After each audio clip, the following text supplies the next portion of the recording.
Each other, as you see there, just wandering around. Police are trying to maintain order, trying to get control back of the building and its grounds.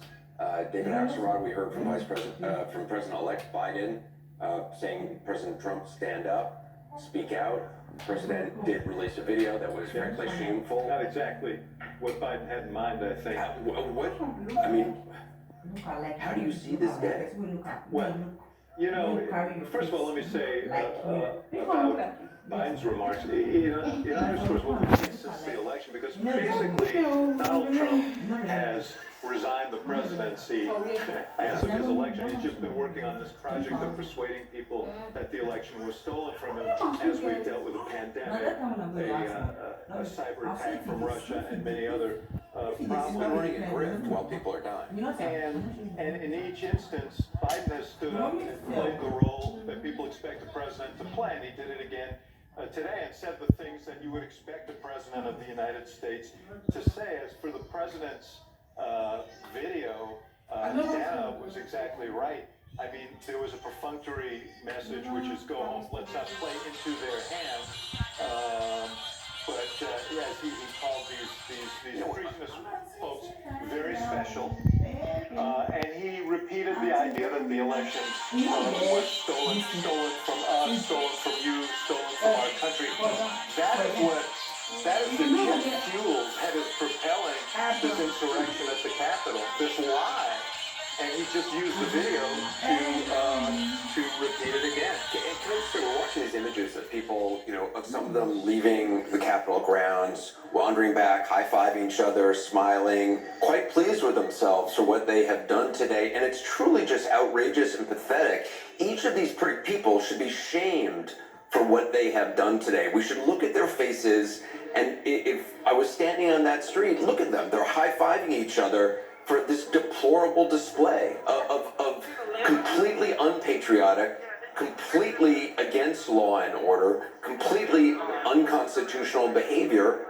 It's stunning, and they're going to go back, to the Olive Garden and to the Holiday Inn that they're staying at in the Garden Marriott, and they're going to have some drinks, and they're going to talk about the great day that they had in Washington, and they really did something and stand up for something, and they stood up for nothing other than mayhem. And a man who is, in the despicable waning days of a failed presidency. Where are the arrests? This is what I want to know. These are people who invaded my capital, Look at this buffoon dressed up as the revolutionary. There's nothing revolutionary about him. Nothing. But where are the arrests? These are people who are breaking the law, who are breaking into a federal building, which Joe Biden called the Citadel of Liberty. And the President of the United States spoke about not at all. Didn't talk about the Capitol. Didn't talk about the importance of the Capitol. He certainly wasn't going to talk about the importance of what was going on in the Capitol, because it was certifying Joe Biden's election and not his election. And it was so stunning to me that the president, in his little speech, first of all, by the way, did not give it from inside the White House, not from a podium inside the White House. David Axelrod, you know a lot about this, about the optics of this. Not from a podium with a presidential seal, but rather from a garden somewhere. He stood at one podium today, and that was at the rally of these people. Right. Stood outside the White House, and then just did a little Twitter thing after Joe Biden said to him, "You better go out there and do this." How is it and then he said, "We love you." How is it possible that the police, the Capitol Police, the Department of Homeland Security, I know that the head of the Department of Homeland Security is on some sort of farewell tour in the Middle East, I believe, right now, Chad Wolf, but how is it possible that all of these law enforcement organizations who, I got to say again, Van raised this point earlier, when it was Black Lives Matter, they had people in riot gear ringing the Capitol, as if it was going to be stormed when it wasn't. Today, when it was clear, the president himself was encouraging people to march on the Capitol. It's just officers not even in riot gear. Yeah, look, I think that double standard is something that's driving a lot of people nuts. But let's just take a step back. We don't know what we're looking at yet. Is this the end of something or the beginning of something? Right? Is this the death throes of something ugly in our country, desperate, about to go away, and then the vision that Biden talked about is going to then rise up? Or are these the birth pangs of a worse disorder? That's where we are right now tonight. And I think the country's got to make a decision. I don't want to be partisan. I understand some of these people, if their social media feed is only showing them example after example of anecdotes of vote theft, statistical, magical thinking that says that the election was impossible. And so they've been bombarded with that. And because they've been bombarded with that, they're angry. Fine, you have a right to be angry. You don't have a right to insurrection. You don't have a right to sedition. You don't have a right to break into buildings and to hurt police officers. There has to be a line. And I think if we can just come back together and assert that line, we can disagree. But we have to do a better job of understanding each other. So what I want to say is, let's declare that this is the end of something. This can never happen again. We need to snuff this out tonight. We need to hear from every leader, left, right, black, white, brown, and otherwise, that this is unacceptable in America, period. And we can work through our differences another way. But if we're not careful, we could talk ourselves into this being the beginning of something. And I don't want to do that. Yeah, I would just, first off, I think that's a good statement.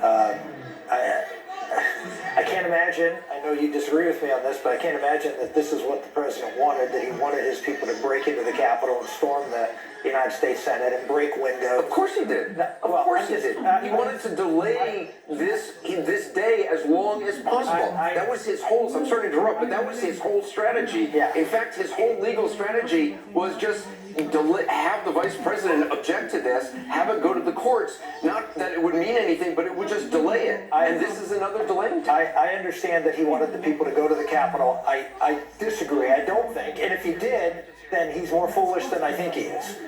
Because this is a bad, bad day for Donald Trump, and a bad day for what Donald Trump is trying to accomplish, and a bad day to answer Van's question. My big concern is going forward that Donald Trump is going to stay on the scene, announce he's going to run for president again, and continue to mobilize and rally people to tear apart the Republican Party and the conservative movement going forward, and take on everybody with vengeance, that whoever opposed him, run against him in the primary, try to defeat.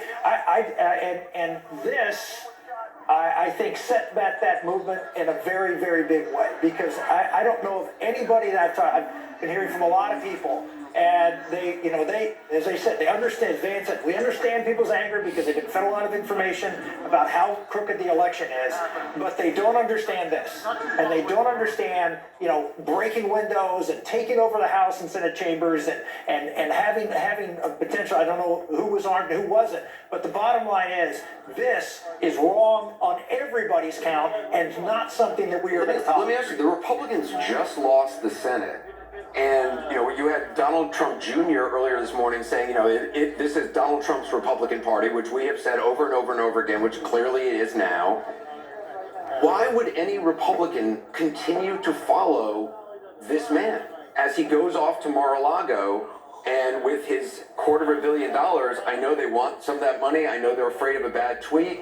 But, the GOP is becoming like a nihilistic death cult if they follow him. Again, I think yesterday and today were two moments within the Republican Party that hopefully will give people in the party the opportunity to step back and say, do we want to sign this death pact? Because I believe it is a death pact. And you really think that people may be at that point? Well, I think so. Look, I'm hearing from a lot of people, and what I'm hearing is that we didn't sign up for this, and this is not acceptable, and we're not going to play along. And we need to support that.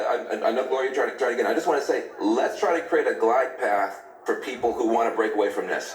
In other words, I think people have been saying it different ways. I just want to say it explicitly, clearly. If you want more of this, sign up for it. But if you don't, you need to be with... What did Ted Cruz and Josh Hawley do now? Exactly. Okay, what do they do now? The fact that they haven't said, okay, you know what, we'll come back, maybe we need to reconsider this, because this is what they are doing Donald Trump's bidding here. They know that their concerns are not going anywhere. And let me tell you one more thing. I just heard from somebody who is a good friend, has been a good friend to the president over the years, who is so disgusted and this person said the president incited this. Yes. And he should be treated appropriately and promptly. What does that mean? And to echo what Abby said earlier, the question I now have is what happens over the next 2 weeks? This is not over. Does Congress come back now? Do Josh Hawley and Ted Cruz go back as if nothing I think you're occurred? underestimating the impact of what happened today. Well, and then what let's see what they do. Curb But any kind of enthusiasm. I just want to say, one of the words, when the president said, there's never been anything like this where they can take it away from you, that is the essence of Trumpism. Yeah. His message is they are taking this country away from you. And, we talk about how can this is an insurrection, which it is, and we talk about our Constitution, which it is. They have been told, Van talks about their social media feeds. It's the president himself who's been telling them for months and months and months, they have stolen the presidency of the United States away from you. These people feel like they are patriots. They do. They feel like they are patriots, and that is really dangerous. I agree. And there's one thing to peacefully protest. There's another thing to do what's going on here. And looking at the results from Georgia from last night, any serious politico is going to look at that and say, Donald Trump on the ballot may help us win, but there's no evidence that Donald Trump not on the ballot is a winning combination for the Republican Party if we follow him. So does the Republican Party disown him? No. I think, no, look, you have, 10 United States senators out of 50? And you heard the comments before this whole thing happened with McConnell and Toomey and many others standing up and saying, we're not following Donald Trump anymore. And then we got to go. I just want to say, other countries like South Africa and other countries that have tried to get to a multiracial democracy that works for more people have a lot to teach us. We should be looking at Mandela and other people around the world. But we are in danger of, democracies are fragile, as Biden said. But there are examples around the world that we can rely on. I wanted just to point that out. Let's go back to Wolf. All right, Anderson, just moments ago, the president-elect of the United States said our democracy is under unprecedented assault. He is absolutely right. What's going on right now is unprecedented. Pamela Brown is with us. She's got some more headlines. Yeah, that's right, Wolf. And here is the very latest right now on this major breaking news of a coup attempt as a pro-Trump mob of rioters invaded the U.S. Capitol. We've been seeing this playing out. Here are some live pictures right outside the Capitol, where hundreds of rioters have been for the last couple of hours. And just moments ago, we learned U.S. Marshals, the ATF, and U.S. Park Police, as well as FBI agents, are headed to the Capitol. Some already there. All 1,100 members of the D.C. National Guard have been activated, and hundreds of state troopers and local police officers from neighboring Virginia and Maryland are being deployed to deal with this unprecedented, disturbing, and frankly, undemocratic coup attempt. As sources tell CNN, multiple officers have already been injured, with at least one being taken to the hospital. And inside the Capitol, on the House floor, you can see multiple officers right here with their guns drawn, locked in an armed standoff, as rioters outside broke the glass and tried to get into the House chamber. The members of Congress eventually evacuated, some currently at an undisclosed location. And on the Senate side, multiple rioters were able to get onto the Senate floor. Senators had just been debating an objection to the electoral vote count, and you can see them in this video roaming the floor where lawmakers were debating earlier today. And at one point, a Trump supporter stood on the platform there where Vice President Mike Pence had been minutes earlier. Look at this. Also at the Capitol, a source tells CNN one woman is in critical condition after being shot in the chest on Capitol grounds. We do not know where exactly this happened or who shot her. Wolf? Yeah, these are really, really awful situations that are unfolding and continuing, by the way. Right now, Alex Marquardt is just outside the Capitol for us. Alex, where exactly are you and what are you seeing? Hey there, Wolf. Well, we are on the northeastern side of the Capitol, on the Senate side that Pamela Brown was just talking about. And the situation that we're seeing right here might be best described as a standoff. It's been a bit of a status quo for about the last hour here. What you're looking at there is the northern side of the Capitol. Hundreds of rioters, of insurrectionists, as we've been calling them, gathering on the edge of the Capitol building. We did hear a number of bangs just a short time ago that did sound like flashbangs and movement from these rioters, which would indicate that they are, to some extent, and to a very small extent, Wolf, getting pushed back by law enforcement. We do see some law enforcement. I'm going to ask my cameraman, Ronnie McRae, to point out the steps on the Senate side. You can see a line of police there. I'm not sure what agency they're from, whether they're Capitol Police or Metropolitan Police, but just a little ways farther down, you can still see that there are those rioters on the steps. So this is a face-off between the law enforcement and the rioters here. We have seen riot police showing up, sir, on TV.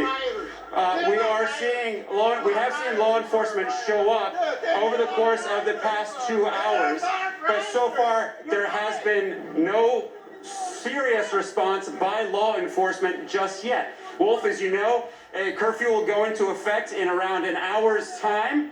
There is no indication right now that these protesters have any inclination of going anywhere. There's no indication that they had heard the message from the president to go home.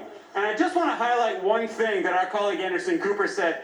Back in last summer, when the president walked over to St. John's Church and had that entire area cleared out, those protesters were doing far less than something like storming the Capitol, and so far we have seen very little in terms of response from law enforcement, Wolf. All right, I want you to be careful over there. I know it's going to be dark very, very soon. I'm really worried about what's going to happen once it's dark outside. Pete Montine is also just outside the U.S. Capitol. Pete, where are you? What are you seeing?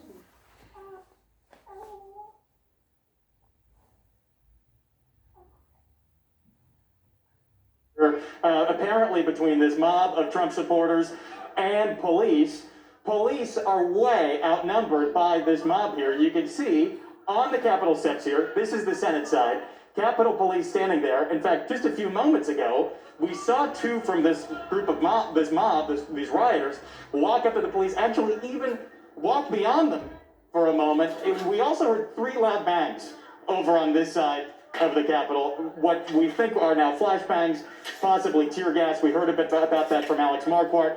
That led a lot of this group to file over here from the steps leading up to the Capitol on this east side.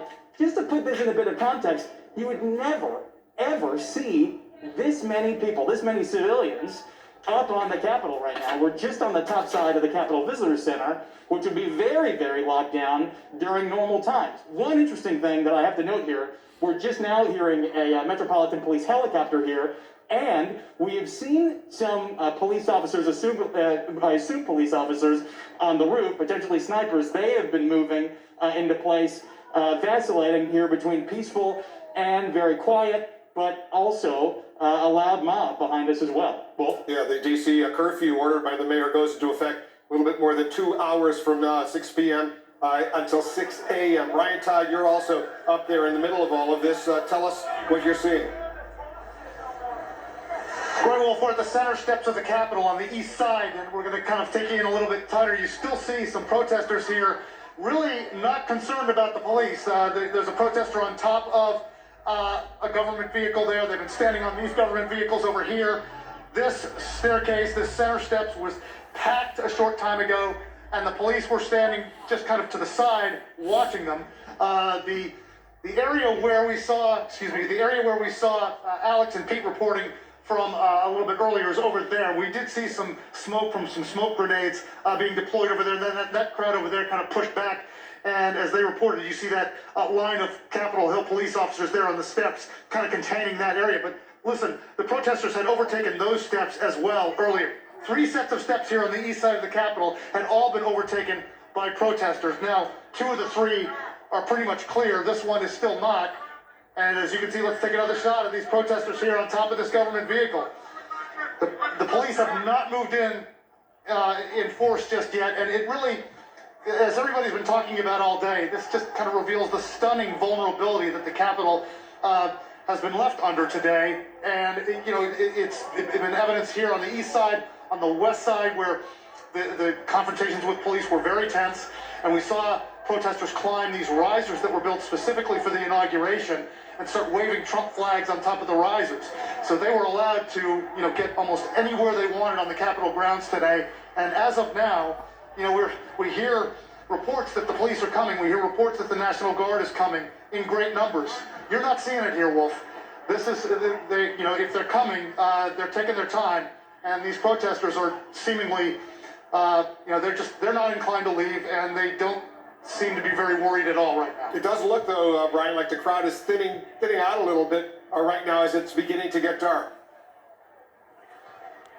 They are thinning out. They've been thinning out a little bit over the past hour, but again, they're leaving on their own volition. They're not leaving because the police are pushing them out. The police really, we did see 2 lines of riot gear clad police come through here, walking fairly slowly, and there were some protesters trailing behind them, yelling at them, kind of harassing them a little bit. So, again, there's tension here, but the police, even though, again, we're warned about the curfew at 6 o'clock, we're told that the police and National Guard are on the way here, but, right now, if these crowds are leaving, they're leaving on their own.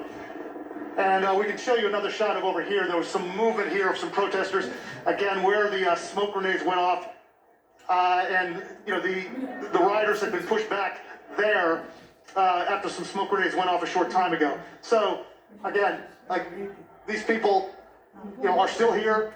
Some of them say they're going to stay here, but, when the police arrive in force, there could be some real tension here and possibly some violence. 2 hours until that curfew goes into effect. Brian, be safe over there. Be careful. The former D.C. Police Chief Charles Ramsey, who was also the police commissioner of Philadelphia, is joining us right now. It's 1 hour from now, a little bit more than 1 hour from now. Chief Ramsey, you were the police chief here in the nation's capital. What do you think about this decision to have a curfew from 6 p.m. until 6 a.m.?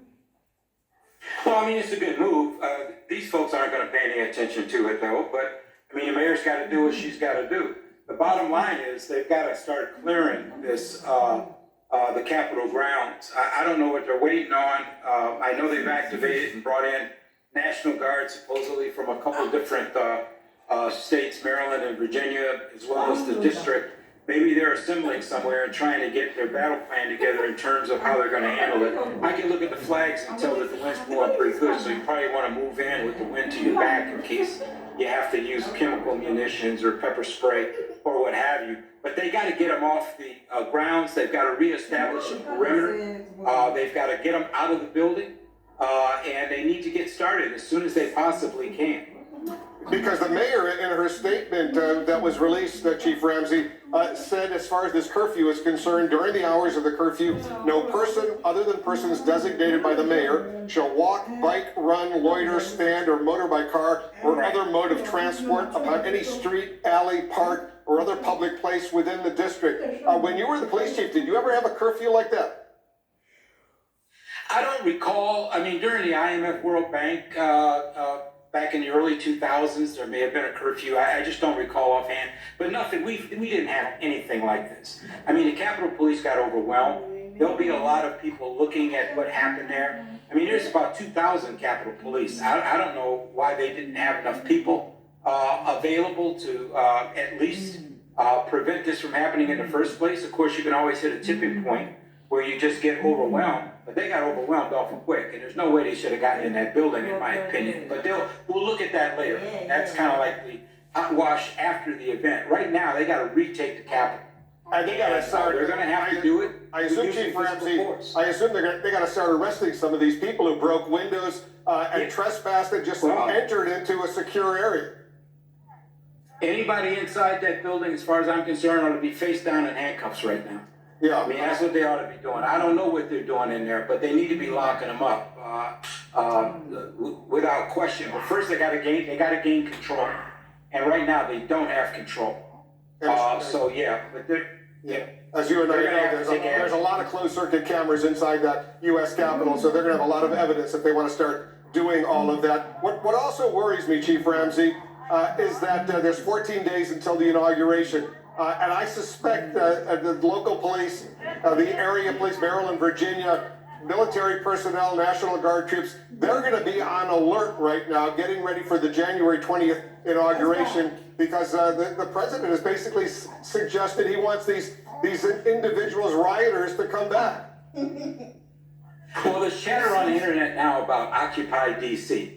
And so I don't know if this is part of it or not, but that's not surprising. So yeah, they're going to have to be on high alert.